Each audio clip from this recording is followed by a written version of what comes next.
বাবা শাহজালাল শাহপরান এমন শাহজালাল শাহপরান যিনি তার ভাগিনার কাছে এক জোড়া কবুতর রাখছিলেন। তিনি বলছিলেন, ভাগিনা কবুতরগুলা কি করেছ? ভাগিনা ডাক দেখে, মামা ক্ষুধা লাগছে, কবুতর জবা করে খাইয়া ফেলাইছি। ভাগিনা তোমার কাছে আমানত দিলাম, তুমি খাইয়া ফেলাইছো, কাজটা তুমি ভালো করো নাই। ভাগনা আরো গরম। ভাগনাকে, মামা আপনি কি রাগ করছেন নাকি? রাগ করতাম না তো কি করব। কয় রাগ করলে কবুতরের পাখাগুলো নিয়ে নেন। সুবহানাল্লাহ, জোরে গান সুবহানাল্লাহ। ভাগনা ডাক দিয়ে কি, মামা রাগ করছেন নাকি? খাইছো, রাগ করতাম না। কয় ঠিক আছে, রাগ করলে কবুতরের পাখাগুলো নিয়ে নেন। তেলে বেগুন আবার জ্বলে উঠছে। কয় তুমি কবুতর খাইছো, আবার তুমি আমারে পাখাগুলা দিতেছো, সাহস তো কম না। আল্লাহ রাব্বুল আলামিন বলেন, আলা ইন্না আউলিয়া আল্লাহি লা খাউফুন আলাইহিম ওয়ালা হুম ইয়াহসানুন।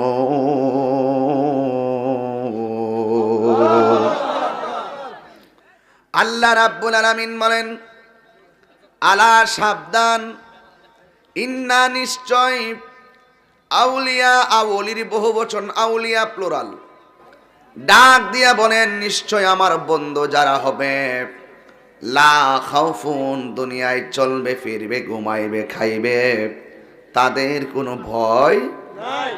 আল্লাহ বলেন ওয়ালা হুম ইয়াহসানুন।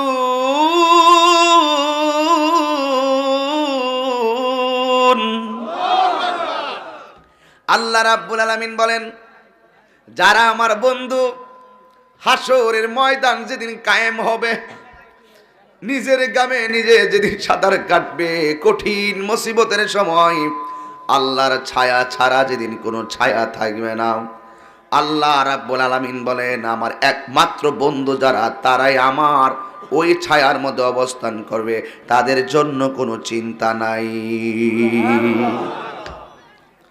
আল্লাহর ওলিদের দুনিয়ায় চলার পথে গ্যারান্টি নিলেন আমার আল্লাহ, ওয়ারেন্টি দিলেন আমার আল্লাহ। দুনিয়াতে ভয় নাই, আখিরাতে কোনো চিন্তা নাই। এই জন্য যুবক, ওলি আল্লাহদের শান কোরআনের মধ্যে আছে। আল্লাহ বলছেন, যদি ওলিদের কথা না বলতো আমাদের কোনো দুঃখ ছিল না। স্বয়ং আল্লাহ যেখানে ওলি শব্দ ব্যবহার করেছেন, তুমি ওলি আল্লাহর বিরুদ্ধে কথা বললে তুমি ধরা খাইবা। যুগে যুগে দেখেছি আমাদের মাননীয় প্রধানমন্ত্রী, গণপ্রজাতন্ত্রী মাননীয় সরকার, যিনি নির্বাচন আসলে বাবা শাহজালালের মাজারে গিয়ে জিয়ারত করার জন্য যায়। কথা বলেন না কেন? কেন যায়? কারণটা কি? একটাই কারণ, আমার বাবা শাহজালাল হলো সুলতানে আউলিয়া, এই বাংলাদেশের সুলতান আমার বাবা শাহজালাল। ঠিক কিনা বলেন? হযরত শাহজালাল, তিনি তো সেই শাহজালাল যাকে মারার জন্য সবাই রেডি হয়ে গেছে, রাস্তা ব্লক করে দিছে। শাহজালাল রহমাতুল্লাহ আলাইহি তার জায়নামাজটা সুরমা নদীর মধ্যে বিছাইয়া দিলেন। বাবা শাহজালাল বলেন, তোরা সব রাস্তা বন্ধ করবি, কিন্তু আমার আল্লাহ যদি ইচ্ছা করে পানির উপর দিয়ে আমার রাস্তা বানাই দিতে পারে। একটা জায়নামাজ বিছাইয়া পার হয়ে গেছে। গৌর গোবিন্দর পাওয়ার অত্যন্ত বেশি। বাবা শাহজালাল বলেন, তার সঙ্গে তো পারা সম্ভব না। 360 আউলিয়া নিয়ে আসছে, সব হলো, কিন্তু ওই ধুতি কাপড় পরে সবাই। তিনি এমন একটা ধ্বনি দিয়েছিলেন, আল্লাহকে ডাক দিয়েছিলেন, আল্লাহ, গৌর গোবিন্দের বিল্ডিংটা ফেটে তছনছ হয়ে জমিনে পড়ে গেছে। এর নাম হলো সেই শাহজালাল।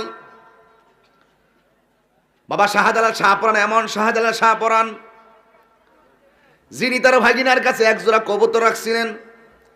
তিনি বলছিলেন, ভাগিনা কবুতরগুলা কি করেছ? ভাগিনা ডাক দেখে, মামা ক্ষুধা লাগছে, কবুতর জবা করে খাইয়া ফেলাইছি। ভাগিনা তোমার কাছে আমানত দিলাম, তুমি খাইয়া ফেলাইছো, কাজটা তুমি ভালো করো নাই। ভাগিনা আরো গরম।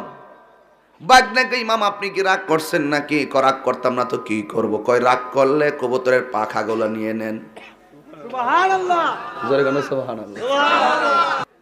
বাইকনা ডাক দিয়ে কি মামা রাগ করছেন না কি খাইছো রাগ করতাম না? কয় ঠিক আছে, রাগ করলে কবুতরের পাখাগুলা নিয়ে নেন, তেলে বেগুন আবার জ্বলে উঠছে। কয় তুমি কবুতর খাইছো আবার তুমি আমারে পাখাগুলা দিতেছো, সাহস তো কম না। বাইকনা ডাক দিয়ে কি মামা আপনি কি রাগ করছেন মনে হয়? তো রাগ করতাম না তো কি করতাম, দিছি আমানত তুমি খাইয়া বলাইছো, আবার খাইলা কেন, তুমি কবুতরের পাখা দিতেছো। বাগনা ডাক দিয়ে কে মামা রাগ কইরেন না, পাখাগুলো হাতে নিয়া আকাশের মধ্যে ডিল মারছে, প্রত্যেকটা পাখা থেকে জোড়ায় জোড়ায় জালালি কবুতর আকাশে উড়ে গেছে। আরে হাত তুলে বলেন আল্লাহু আকবার বলেন। কি এই মৌলবী কি হইলো? আর বেবা শাহজালালের মাজারটা ভাঙ্গার জন্য ষড়যন্ত্র করো। কয় দেশের শাহজালালের মাজার, খাজা বাবার মাজার, গোলাপ শাহর মাজার, শাহরির মাজার, যা উঁচু মাজার আছে সব লাইতে ভাঙ্গে ফেলাইতে। আমরা মইরা গেছি গা? আমরা কি মইরা গেছি গা? কি মনে করো নিজেকে? আগের দিন বাগে খাইয়া ফেলাইছে, যা থাকে কপালে কত হবে সকালে। হাত তুলে বলো ঠিক কি না বলো।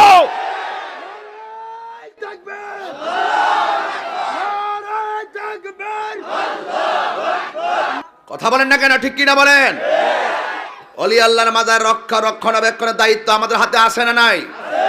কখন আপনারা সবাই ঐক্যবদ্ধ থাকবেন? আর আল্লাহর ওলিদের মাজার হলো আমাদের একটি চেতনার নাম। কথা বলেন ঠিক কিনা বলেন? চালাও সে পথে যে পথে তোমার প্রিয়জন গিয়েছেন চলি। প্রত্যেক নামাজের সূরা ফাতিহার মধ্যে বলা হয় চালাও সে পথে যে পথে তোমার প্রিয়জন গিয়েছেন চলি। এর আরবিটা হলো সিরাতাল্লাযিনা আনআমতা আলাইহিম। তুমি তাদেরকে নিয়ামত, যাদেরকে নিয়ামত দান করেছো, ওই নিয়ামতের পথে, নিয়ামতদারীদের পথে তুমি আমাদেরকে চালাও। নামাজের ভিতরে কও তোমার মকবুল বান্দাদের পথে আমাদেরকে চালাও। আবার ওয়াজের ময়দানে উঠা বলো আল্লাহর ওলিদের মাজারকে ভেঙে ফেলবে। আমি তাহিরি দাত্তহীন কণ্ঠে বলতে চাই, তুমি যতই ষড়যন্ত্র করো না কেন, তুমি যতই নজদের জাল ফালাও না কেন, সেই জালকে জ্বালিয়ে পুড়িয়ে ধূম্র জালকে তছনছ করে দেওয়ার জন্য এক জাক হুসাইনি প্রেমিক আছে না নয়? শাহজালালের প্রেমিক আছে না নয়? রাগ করবেন না, আমরা ওলি হতে চাই না, ওলি আল্লাহর গোলামি করতে চাই। ঠিক কিনা বলেন? তৌফিক না থাকলে মদিনায় যেতে চাই না, কিন্তু সারা জীবন মদিনার গান গাইতে চাই। ঠিক কিনা বলেন? মদিনায় যাওয়ার স্বপ্ন টাকা থাকলে, না থাকলে গোলামি করব, গোলামি করব, গোলামি। কোটি কোটি বিলিয়ন মিলিয়ন সবাই মদিনা যাওয়ার তৌফিক নাই। টুকা দিয়া দেখেন, যেটা দূরে বইরা রইছে, টাকা নাই, গরিব, হেতো রাত্রে বেলা শুইয়া শুইয়া নবী নবী কইয়া কান্দে। আমার নবী কই এই ছাগলটির দাম হাঁসের মাঠে অনেক বেড়ে যাবে।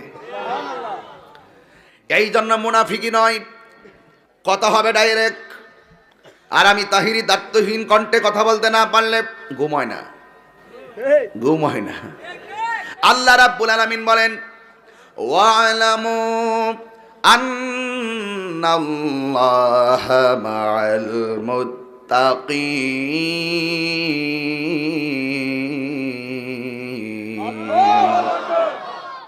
আল্লাহ রাব্বুল আলামিন বলেন জেনে রাখো, জেনে রাখো আমি আল্লাহকে যারা ভয় করে এদের দুনিয়াতে কোনো ভয় নাই, আখিরাতে কোনো তাদের চিন্তা নাই।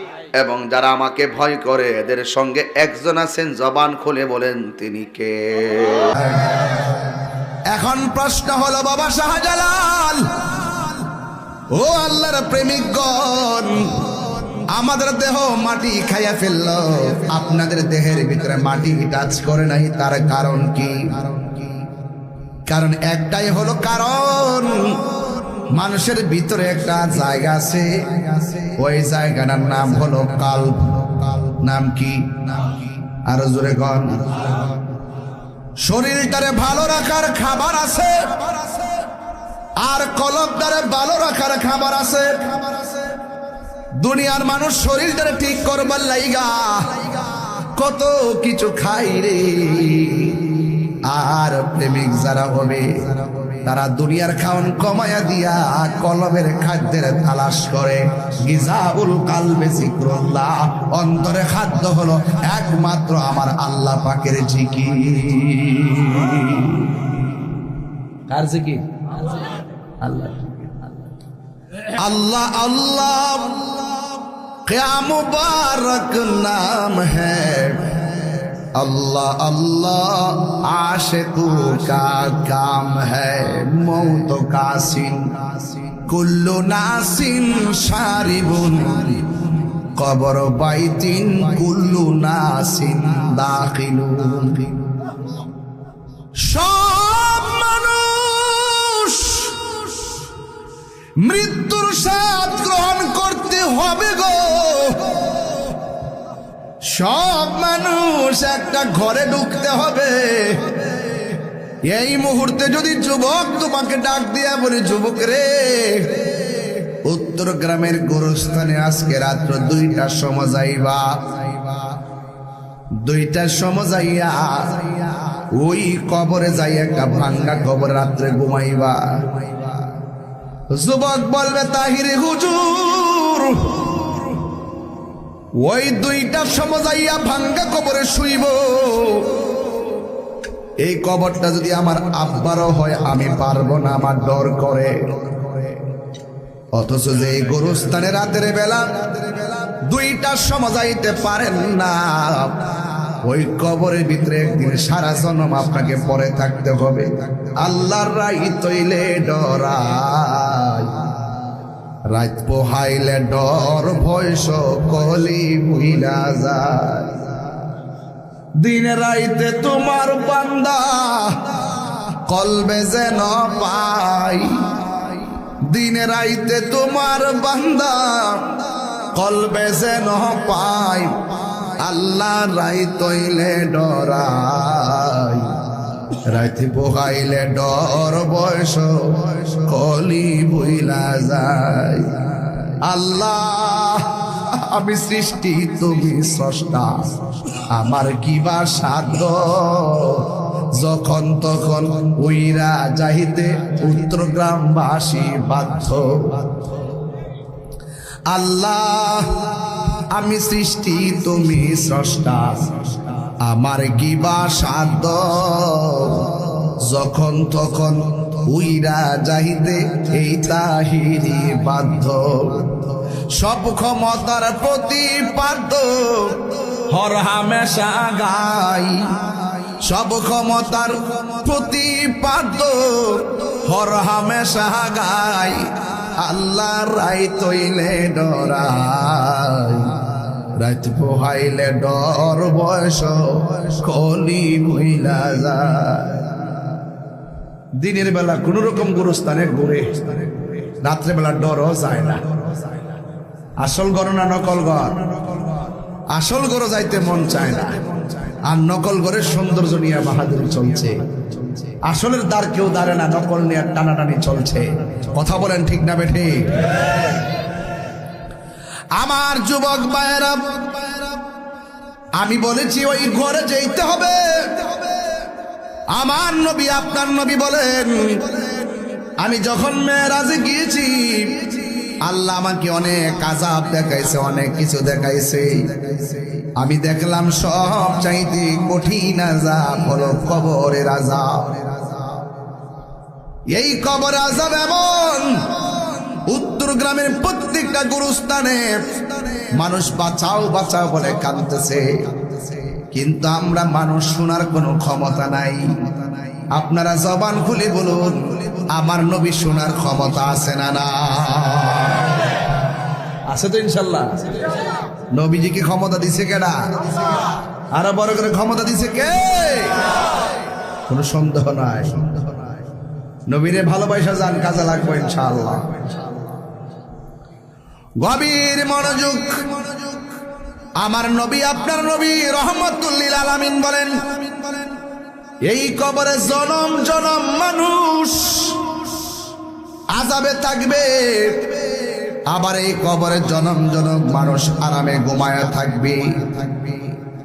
আমার নবী, আপনার নবী বলেন, যারা এই কবরে গিয়ে বেনামাজি হইয়া যারা কবরে যাবে, কবরের ডান পাশের মাটি আর বাম পাশের মাটি তারা চাপ দিব, এমন জোরে চাপা মারবে, হাড্ডিগুলো ডান পাশের হাড্ডিগুলো বাম পাশের হাড্ডির ভিতরে ঢুকে যাবে, বাম পাশের হাড্ডিগুলো ডান পাশের হাড্ডির ভিতরে ঢুকে যাবে। এমন ভাবে তোমার চাপা মারবো, আর আমি আপনি এমন জোরে চিৎকার মাইর আল্লাহরে ডাক দিয়া বলবো, আল্লাহ ও উত্তর গ্রামের বাবা, জবানটা খুইলা বলো আল্লাহ।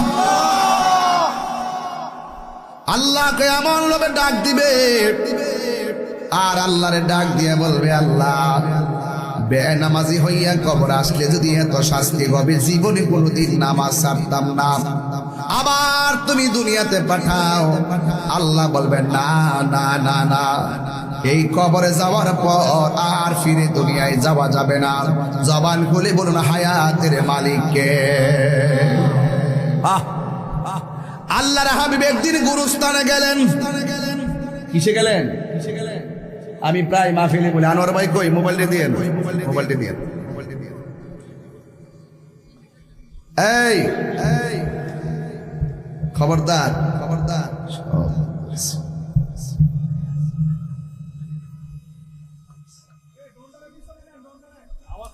এটা একটু শব্দ। আমার যুবক ভাইয়েরা, ও আমার উত্তর গ্রামের আম্মা, পুরুষের কাপড় হলো 3টা, মা বোনদের কাপড় হলো, আর কথা কন না, জোরে কন না, 5টা। আহা, এই কাপড়ের মধ্যে কোনো পকেট আসেনি? কথা কন, পকেট আছে? গুরুস্থানের একটু মাটি বাইনা করে রাখ রে, এক্ষুনি তোর আসতে পারে চলে যাওয়ার ডাক।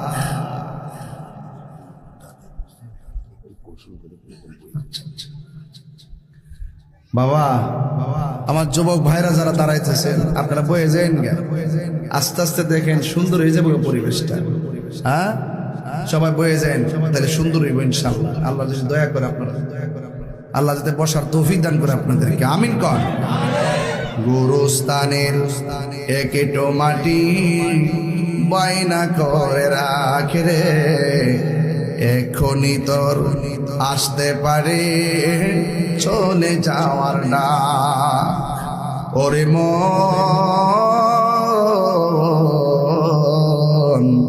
গুরুস্থানের একটু মাটি বাইনা করে রাই, কাঁদিস না মন শিশুর মতো, এমনই তো হয়। এই তো জীবন অন্যের দেয়, তোর তো জীবন নয় রে, তোর তো জীবন নয়। খাঁচার ভিতর প্রাণের ময়না, চিরদিন আর আপন রয় না। খাঁচার ভিতর প্রাণের ময়না, চিরদিন আর আপন রয় না। হঠাৎ করে পালিয়ে যাবে একটু পেলে ফাঁকে রে, গুরুস্থানের একটু মাটি বাইনা করে রাখ রে, এখনই তোর আসতে পারে চলে যাওয়ার না।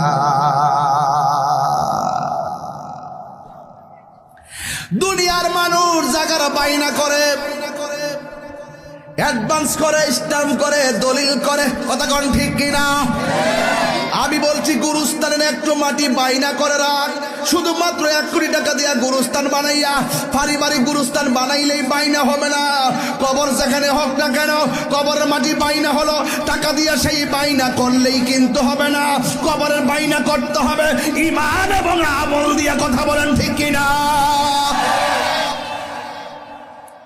ঈমান এবং আমল দিয়া বাইনা করতে হবে। ঈমান আমল যদি ঠিক থাকে, গাঙ্গের মধ্যে বাসাই গেল। ঈমান আমল যদি ঠিক থাকে, গাঙ্গের মধ্যে যদি 2200 জন মাছে যদি আপনার দেহটারে টুকরা টুকরা করে খাইয়া নদীর সঙ্গে মিশা যা যদি কবর নেওয়া হয়, ওই নদীর মধ্যে এটাই কবর, এটাই কবর। ওই জায়গায় হবে আপনার জান্নাতের বাগান। জোরে কন্যা সুবহানাল্লাহ, কন্যা কি লেগা? ঈমান আমল যেখানে থাকে, বিদেশ থাকলেও দাম আছে, দেশে থাকলেও দাম আছে, রাত্রে থাকলেও দাম আছে, দিনে থাকলেও দাম আছে। আপনি যে কোনো গুরুস্থানে আপনার ঈমান আমল যদি ঠিক থাকে, আপনার কবরে আল্লাহ পাক নূরের বাতি জ্বালায় দিবে। ওয়াবাশশিরিল্লাযিনা আমানু ওয়া আমিলুস সালিহাতি আন্না লাহুম জান্নাতিন তাজরি মিন তাহতিহাল আনহার। জান্নাতের শুভ সংবাদ তাদের জন্য যারা নেক আমল করে। যারা ইমানদার কথা বলেন ঠিক কিনা? ইমান তো উত্তরকান বাজারে কিনতে পাওয়া যায়। আয় হায়, এটা সহজ জিনিস না। ইমানের বাজারে আগুন লেগে গেছে গা। আঙ্গুদের সাথে কয়েকদিন আগে যারা আন্দোলন করছে ওখানে আর করে না। ইরান যুদ্ধ টুদ্ধ নিয়ে কত কাহিনী চলতেছে, আর আন্দোলন নাই, শেষ। চেয়ার ফাইলেছে না, চেয়ার ফাইলে সব শেষ। আমরা সে কিছু মৌলবী আছে বান্ডেলের লাগে নাইস মারে, বান্ডেল দিলে ঠান্ডা হয়ে যাবে। খালি ভারছে না, কিন্তু আমরা সুন্নির আর ওই কথা কন্টি রাস না ভাই। আল্লাহু আকবার কোন। আপনাকে আমার প্রতি রাগ করতেছেন নাকি?